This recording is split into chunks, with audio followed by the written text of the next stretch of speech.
a one-shot continuation of I Ask for Your Hand in Marriage. Sophia, sweetie, where are your shoes? Annabeth cries as she walked into her daughter's room to find her barefooted and still in pajamas. Mom, Sophia whined. Annabeth smiled. Her daughter was basically Percy, but as a young and brilliant child. It was endearing to see the traits put together. However, trying to parent an unrelenting, carefree 13-year-old was a daunting task. I don't want to wear heels, Sophia said, wrinkling her nose. Annabeth nodded and went to find a pair of flats for her daughter. Here, are these better? She asked, holding out the ballet flats. Sophia seemed to contemplate it for a few seconds before sighing and grabbing them. Annabeth smiled when hearing her mutter something about how she'd much rather wear the old Converse, but was okay with these shoes. Sometimes you are just so strikingly like your father. It's quite scary, you know that, dear. Annabeth laughed, brushing down Sophia's hair. The young girl rolled her eyes dramatically. You say that, like every morning, she complained.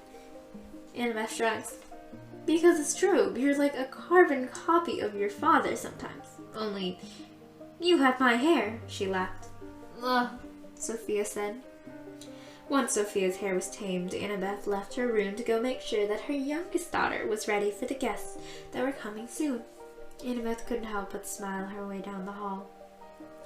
She had been a mother for over a decade now, but she was just so happy and proud. Sophia and Lily were the lights of her life, and at many different times she found herself nearly sobbing with endearment. Her daughters were a lot like their father, and it was like being hit with nostalgia every single morning, and the pure panic, because the job of taking care of 2 daughters and a husband that was basically still 5 was a crazy task.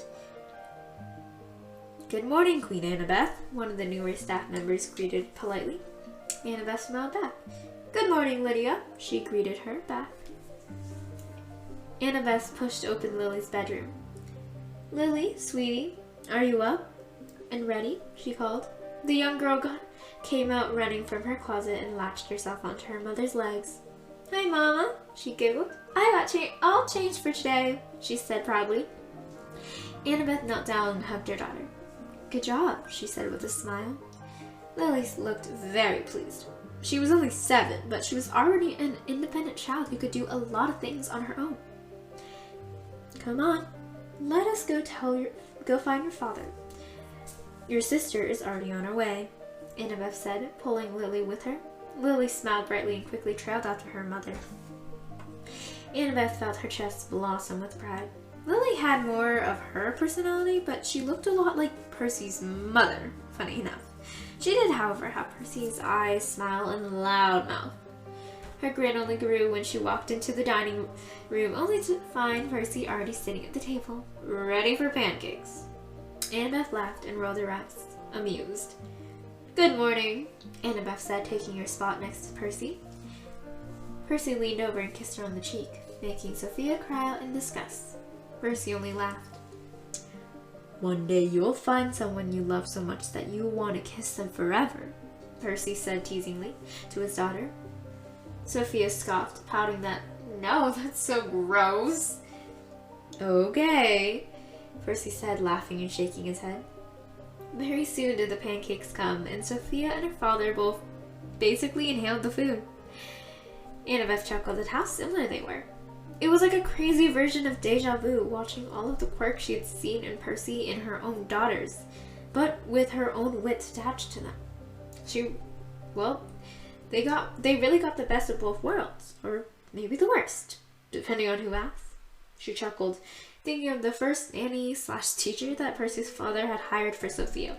According to that woman, Sophia is a nightmare who will never be a proper lady.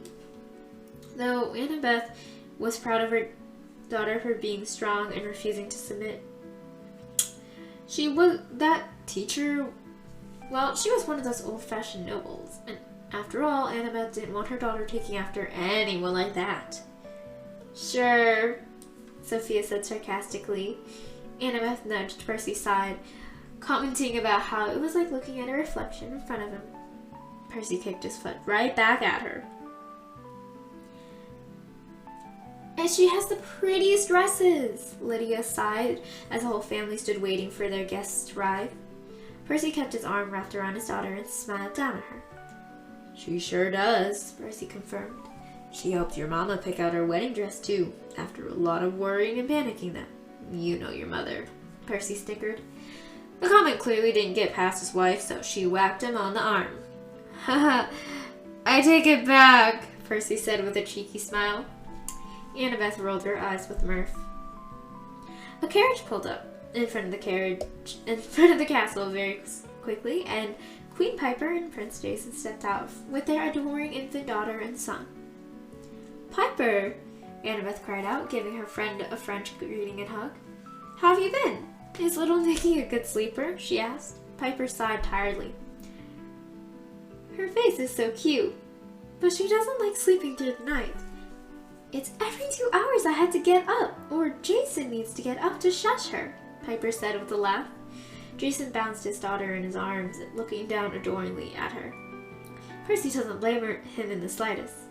Even months after he and Annabeth had Sophia, he could hardly believe that this beautiful child was his daughter.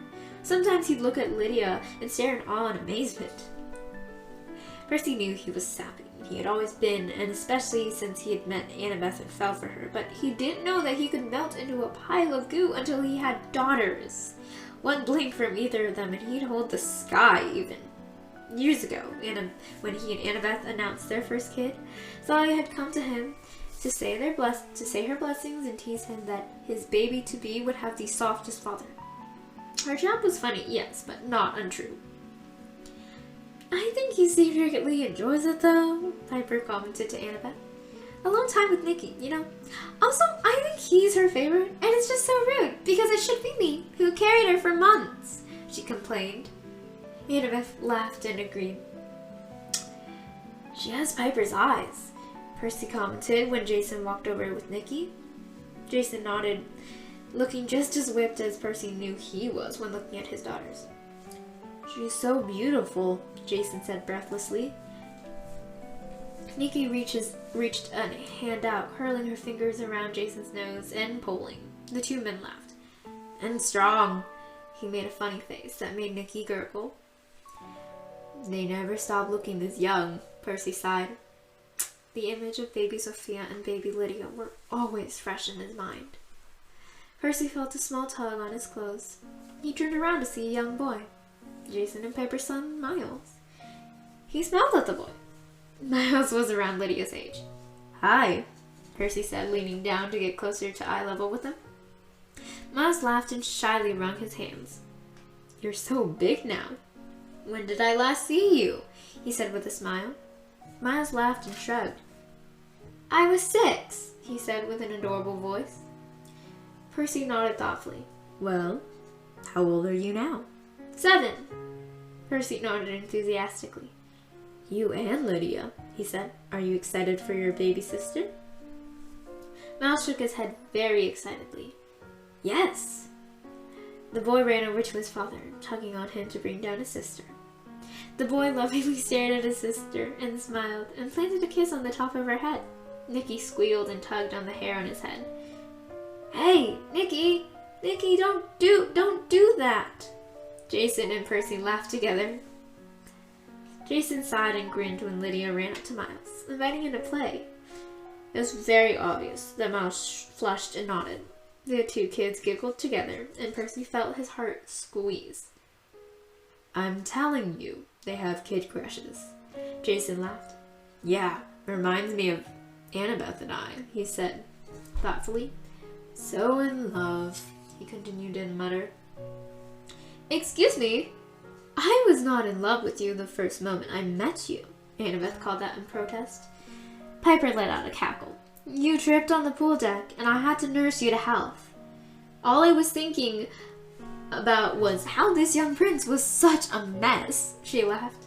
Percy pouted at her. Come on. I fell for you, he reasoned. Annabeth rolled her eyes, but came over to press a kiss to his cheek, making him smile like a goof. You sure did, she teased. Percy smiled back at her. He was quite content and strangely lucky for tripping on that pool deck that fateful day. Without that rather embarrassing experience, he wouldn't have ever gotten his best friends, his queen, Sophia, Lydia, or even be friends with Jason and Piper. He looked around at Piper and Annabeth chatting, at Jason cooing at his daughter, Lydia playing with Miles, and them clearly having some sort of puppy love. And Sophia was having her own fun drawing on a notebook. Percy sighed happily. He had the best family in the world.